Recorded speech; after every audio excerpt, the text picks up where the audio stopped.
नमस्कार। आज हम आपके लिए लेकर आए हैं मैथ्स का एकदम बहुत बेसिक सा टॉपिक, बहुत बेसिक, जो कि कक्षा चौथी तक से पढ़ाया जाता है, तीसरी में पढ़ाया जाता है, लेकिन आगे आने पर बड़े बच्चों में 9th में 10th में वहां कंफ्यूजन होती है। क्यों होती है? क्योंकि उन्होंने वहां पर पढ़ा ही नहीं था। लेकिन आज आप पढ़ेंगे और आपके घर में कोई छोटे बच्चे होंगे 4th में, 5th में, 6th में, उनको ये जरूर बताएंगे। और ताकि इसमें भिन्न में आने वाली, फ्रैक्शन में आने वाली जितने भी प्रोसेस है, वो सम है, सब्ट्रैक्टर है, मल्टीप्लिकेशन है, डिवीजन है, सारी बातें हम कंफर्म करेंगे इस कॉन्सेप्ट को। लेकिन आप थोड़ा समझने के बाद आइए देखते हैं फ्रैक्शन का मतलब क्या होता है। फ्रैक्शन का मतलब किसी एक चीज को कई पार्ट में बांट देना। अब लिखेंगे, आपने कभी कभी देखा होगा फ्रैक्शन लिखा था 7/8, 1/4, 7/2। ये होता क्या है आइए देखते हैं। आपके सामने यहाँ पर एक ट्रायंगल दिया गया है, ठीक है। एक ट्रायंगल का नाम भी मैं लिख देता हूं, ए बी सी, यहाँ पर डी। अब देखिए ट्रायंगल कितना है? एक। ट्रायंगल कितना है? एक, केवल एक है। इसमें कितने इक्वल पार्ट किए गए हैं? 1 2 3, 3 इक्वल पार्ट किए गए। एक ट्रायंगल में 3 पार्ट किए गए हैं, एक ट्रायंगल में 3 हिस्से किए गए हैं। ट्रायंगल एक, ट्रायंगल 1 सिंगल, पार्ट कितने? 3। तो इस ट्रायंगल में जो ये वाला पार्ट है, ये वाला पार्ट है, इसको हम बोलेंगे भैया ये जो है 1 में से तीसरा पार्ट है, इसे बोलेंगे 1/3। क्या बोलेंगे? 1/3, क्योंकि ट्रायंगल एक है, पार्ट 3 किए गए हैं, इसलिए हर पार्ट को बोलेंगे 1/3। तो ये पार्ट आपका हो गया 1/3, और ये वाला भी हो गया 1/3, ये वाला भी हो गया 1/3 ना। हर पार्ट 1/3। जितने पार्ट किए गए, माने एक में जितने हिस्से किएंगे, हर पार्ट 1/, उतना आप लिखेंगे। जैसे अब यहां पर ये मैंने यहां पर एक पार्ट को क्या किया है? कलर कर दिया गया, कलर दिया, रंग दिया ना, डिवाइड कर दिया। तो इस ट्रायंगल का 1/3 पार्ट जो है कलर्ड है, शेडेड है ना। लेकिन दो बिना कलर के है ना, तो देखिए 1/3 ये है, 1/3 ये है, दोनों मिलके कितने हो गए? 2/3। 2/3 पार्ट इसके अनशेडेड है। जैसे जैसे आगे बढ़ते जाएंगे, अब देखिए ये 1/3, 1/3, 1/, अगर इन दोनों को मिलाकर बोलना होगा तो आप बोलेंगे 2/3, और तीनों को मिलाकर बोलना होगा तो आप बोलेंगे 3/3, और 3/3 मतलब 1 होता, 1 आ गया पूरा। बात समझ आई? आइए एग्जाम्पल लेते हैं। यहां पर आपका एक सर्कल है, एक वृत्त है। वृत्त में कितने पार्ट किए गए हैं? 4। तो मतलब ये एक वृत्त का चौथाई है, 1/4, और ये है 1/4, ये भी है 1/4, ये भी है 1/4। यहां पर 1/4 4 पार्ट हुए। एक सर्कल है, एक वृत्त है, उसमें 4 इक्वल पार्ट किए गए हैं, हर पार्ट को बोलेंगे 1/4। तो 1/4 ये है, 1/4 ये है, 1/4 ये है, 1/4 ये है। अब अगर मैं बोलूं भैया देखो, ये तो मैंने 1/4 को शेडेड कर दिया, कलर कर दिया, ये शेड हो गया, ठीक ना। 1/4 शेड हो गया। तो बिना शेड के कितने हुए? देखिए 1/3 ये है, 1/3, अब 1/4 ये है, 1/4 ये है, 1/4 है। कितने 1/4 है? 3 1/4 है, 3। तो मतलब अनशेडेड 1/4 इसका पार्ट जो है शेडेड है, लेकिन 3 पार्ट नहीं शेडेड है। तीनों को मिला करके हम 3/4 बोलेंगे। 3/4 अनशेडेड है। अगर मैं इसके 2 पार्ट को ले लूं शेडेड, तो कितने पार्ट शेडेड हो गए?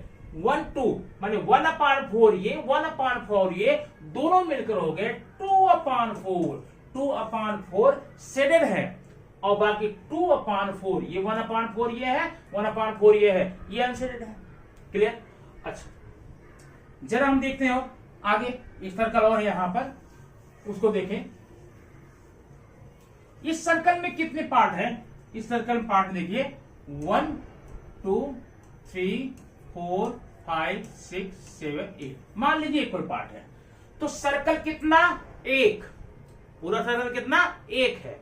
उसमें कितने पार्ट किए गए? 8 पार्ट। तो हर पार्ट 1 अपान जितने पार्ट किए हो 1/8 होगा। देखिए ये हुआ 1/8, ये भी 1/8, ये भी 1/8, 1/8, माने पूरा हर पार्ट 1/8 है। तो अगर मैं इसमें से पूछ लूं कि देखो भाई यहां पर मैंने जो है यहां पर इसको मैंने कलर कर दिया, कितना है ये एक पार्ट 1/4, 1/8 ये कलर्ड है। अभी कितने भाग कलर नहीं है, देखिए 1/8, 1/8, 1/8, 1/8, 1/8, 1/8, 1/8, कितने हुए 1 2 3 4 5 6 7/8 पार्ट इसके अनशेडेड है, बिना रंग किए गए हैं। 1/8 पार्ट इसका कितना है, शेडेड है। अब आगे बढ़िए, मैंने एक पार्ट को और भी यहां पर कलर कर दिया, ये देखो एक पार्ट यहां तक। अब कितने पार्ट कलर हो गए, 2, तो 2/8 पार्ट इसके कलर हो गए। अगर मैंने और आगे कर लिया, क्या किया 3 पार्ट इसके कलर हो गए। और एक मिनट जरा हम एक और शेप लेते हैं यहां पर, देखिए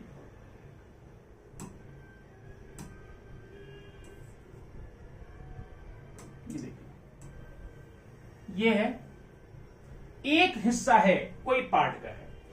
अब इसमें मैं क्या करूंगा 1 2 3 4 5 6 7 कितने पार्ट हो गए 1 2 3 4 5 6 7।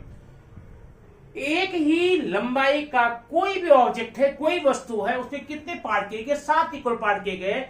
हर पार्ट कितना होगा 1/7। देखिए 1/7 ये है, 1/7, 1/7, 1/7, 1/7, 1/7, 1/7। ध्यान देना, अभी मैंने इस भाग को जो है ना शेडेड कर दिया है, शेड कर दिया, तो कितना पार्ट शेड हुआ है 1/7।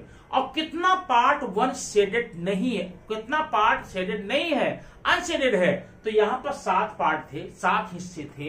तो देखिए 1/7 ये 1/7, 1/7, 1/7 और 1/7 कितने पार्ट हो गए 1 2 3 4 5 6, मतलब 6/7 पार्ट इसके अनशेडेड है। अगर पूरी पार्ट 7 थे, हर पार्ट को 1/7 बोलेंगे, तो 1/7 पार्ट यहां पर शेड किया गया है। कितने पार्ट अनशेडेड है, कितने 7 पार्ट में से एक पार्ट 1/7 शेड किया गया, बाकी बचे जो हो 6/7 अनशेडेड है। अब एक शेड मैंने यहां भी कर दिया। अब कितने पार्ट शेडेड हो गए, अब कितने भाग कलर्ड हो गए, अब कितने भाग छायांकित हो गए, अब हो गए आपके 2/7 छायांकित हो गए। अब बचे कितने 5/7 जो है वो अनशेडेड है। तो दोस्तों ये रहा आपके फ्रैक्शन करने का तरीका। अब फ्रैक्शन इसी प्रक्रिया को हम आगे की वीडियो में फ्रैक्शन को हम ऐड कैसे करते हैं, सबट्रैक्ट कैसे करते हैं, मल्टीप्लिकेशन क्या होता है, डिवीजन कैसे होता है, ये प्रक्रिया हम नेक्स्ट वीडियो में पढ़ने वाले हैं। आप वीडियो को, चैनल को सब्सक्राइब करना न भूलें, ताकि आपके लिए आपको ये सारी जरूरी बातें समय से मिलती रहे। Thank you very much. फिर मिलते हैं नेक्स्ट वीडियो में।